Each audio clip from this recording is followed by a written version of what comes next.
While shepherds kept their watching o'er silent flocks by night, behold, throughout the heavens there shone a holy light. Go tell it on the mountain, over the hills and everywhere. Go tell it on the mountain. Hello and welcome. This is the 1 Year Bible Study where we read the Bible each day in chronological order. The list of Bible verses to read today are in the description. They are also posted on Telegram and the X community every day. The audio reading of each day's verses are posted to Rumble, X, and Spotify. Head over to oneyearstudy.org for links and references. And here is today's reading. Day 11, January 11th, we will be going through Genesis chapter 30, verse 25, through Genesis chapter 31, verse 55. After Rachel gave birth to Joseph, Jacob said to Laban, "Send me on my way so I can go back to my own homeland. Give me my wives and children for whom I have served you, and I will be on my way. You know how much work I have done for you." But Laban said to him, "If I have found favor in your eyes, please stay. I have learned by divination that the Lord has blessed me because of you." He added, "Name your wages and I'll pay them." Jacob said to him, "You know how I've worked for you and how your livestock has fared under my care. The little you had before I came has increased greatly, and the Lord has blessed you wherever I have been. But now, when may I do something for my own household? What shall I give you?" he asked. "Don't give me anything," Jacob replied. "But if you will do this one thing for me, I will go on tending your flocks and watching over them. Let me go through all your flocks today and remove from them every speckled or spotted sheep, every dark-colored lamb, and every spotted or speckled goat. They will be my wages, and my honesty will testify for me in the future.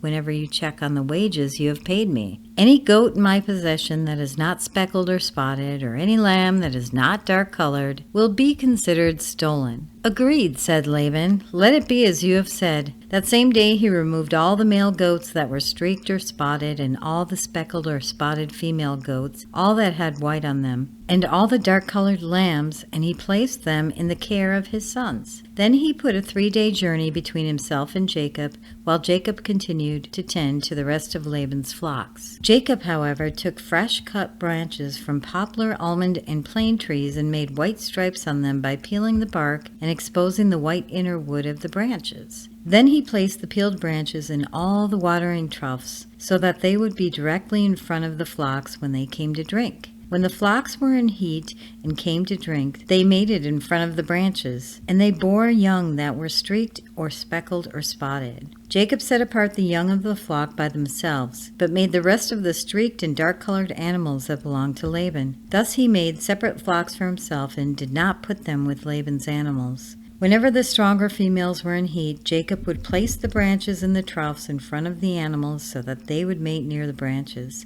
But if the animals were weak, he would not place them there. So the weak animals went to Laban and the strong ones to Jacob. In this way the man grew exceedingly prosperous and came to own large flocks, and male and female servants, and camels and donkeys. Jacob heard that Laban's sons were saying, "Jacob has taken everything our father owned and has gained all the wealth from what belonged to our father." And Jacob noticed that Laban's attitude toward him was not what it had been. Then the Lord said to Jacob, "Go back to the land of your fathers and to your relatives, and I will be with you." So Jacob sent word to Rachel and Leah to come out to the fields where his flocks were. He said to them, "I see that your father's attitude toward me is not what it was before, but the God of my father has been with me. You know that I've worked for your father for all my strength, yet your father has cheated me by changing my wages 10 times. However, God has not allowed him to harm me. If he said, "The speckled ones will be your wages," then all the flocks gave birth to speckled young. And if he said, "The streaked ones will be your wages," then all the flocks bore streaked young. So God has taken away your father's livestock and has given them to me. In breeding season, I once had a dream in which I looked up and saw that the male goats mating with the flock were streaked, speckled, or spotted. The angel of God said to me in the dream, "Jacob." I answered, "Here I am." And he said, "Look up and see, all the male goats mating with the flocks are streaked, speckled, or spotted, for I have seen all that Laban has been doing to you. I am the God of Bethel, where you anointed a pillar and where you made a vow to me. Now leave this land at once and go back to your native land." Then Rachel and Leah replied, "Do we still have any share in the inheritance of our father's estate? Does he not regard us as foreigners? Not only has he sold us, but he has used up what was paid for us. Surely all the wealth that God took away from our fathers belongs to us and our children. So do whatever God has told you." Then Jacob put his children and his wives on camels, and he drove all his livestock ahead of him, along with the goods he had accumulated in Paddan Aram, to go to his father Isaac in the land of Canaan. When Laban had gone to shear his sheep, Rachel stole her father's household gods. Moreover, Jacob deceived Laban and the Aramean by not telling him he was running away. So he fled with all he had, crossed the Euphrates River, and headed for the hill country of Gilead. On the third day, Laban was told Jacob had fled. Taking his relatives with him, he pursued Jacob for 7 days and caught up with him in the hill country of Gilead. Then God came to Laban the Aramean in a dream at night and said to him, "Be careful not to say anything to Jacob, either good or bad." Jacob had pitched his tent in the hill country of Gilead when Laban overtook him, and Laban and his relatives camped there too. Then Laban said to Jacob, "What have you done? You deceived me, and you carried off my daughters like captives in war. Why did you run off secretly and deceive me? Why didn't you tell me, so I could send you away with joy and singing to the music of timbrels and harps? You didn't even let me kiss my grandchildren and my daughters goodbye. You have done a foolish thing. I have the power to harm you, but last night the God of your father said to me, 'Be careful not to say anything to Jacob, either good or bad.' Now you have gone off because you long to return to your father's household. But why did you steal my gods?" Jacob answered Laban, "I was afraid because I thought you would take your daughters away from me by force. But if you find anyone that has your gods, that person shall not live. In the presence of our relatives, see for yourself whether there is anything of yours here with me, and if so, take it." Now Jacob did not know that Rachel had stolen the gods. So Laban went into Jacob's tent, and into Leah's tent, and into the tent of 2 female servants, but he found nothing. After he came out of Leah's tent, he entered Rachel's tent. Now Rachel had taken the household gods and had put them inside her camel's saddle, and was sitting on them. Laban searched through everything in the tent, but found nothing. Rachel said to her father, "Don't be angry, my lord, that I cannot stand up in your presence. I'm having my period." So he searched, but could not find the household gods. Jacob was angry and took Laban to task. "What is my crime?" he asked Laban. "How have I wronged you that you hunt me down? Now that you've searched through all my goods, what have you found that belongs to your household? Put it here in front of your relatives and mine, and let them judge between the 2 of us. I have been with you for 20 years now. Your sheep and goats have not miscarried, nor have I eaten rams from your flocks. I did not bring you animals torn by wild beasts. I bore the loss myself, and you demanded payment from me for whatever was stolen by day or night. This was my situation. The heat consumed me in the daytime and the cold at night, and the sheep fled from my eyes. It was like this for 20 years I was in your household. I worked for you 14 years for your 2 daughters and 6 years for your flocks, and you changed my wages 10 times. If the God of my father, the God of Abraham, and the fear of Isaac had not been with me, you would surely have sent me away empty-handed. But God has seen my hardship and the toil of my hands, and last night he rebuked you." Laban answered Jacob, "These women are my daughters, the children are my children, and the flocks are my flocks.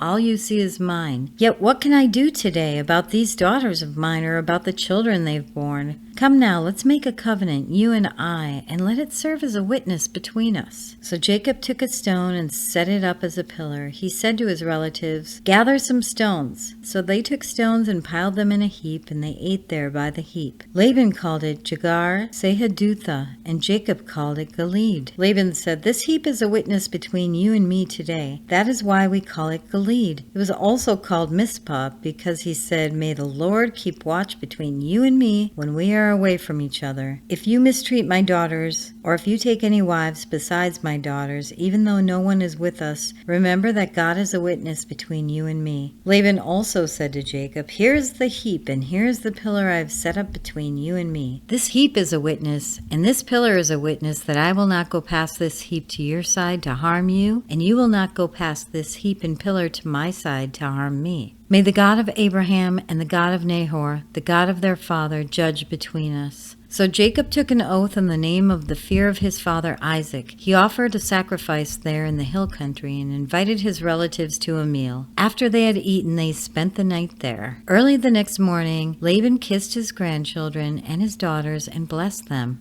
Then he left and returned home. And that concludes today's reading. If you have thoughts to share or questions to ask, we do fellowship in Telegram and on the X community for the Chronological Bible Study. You can find links to those in the description. I really encourage everyone to ask questions. Don't hold back. No question is silly or stupid, and we're all learning. We're learning together. We want to help each other. We want to build up that fellowship. Thank you so much for listening to today's reading, and we will be back tomorrow with our next one. Have a blessed day, my friends. While shepherds kept their watching over silent flocks by night, behold, throughout the heavens there shone a holy light. Go tell it on the mountain, over the hills and everywhere. Go tell it on the mountain that Jesus Christ is born.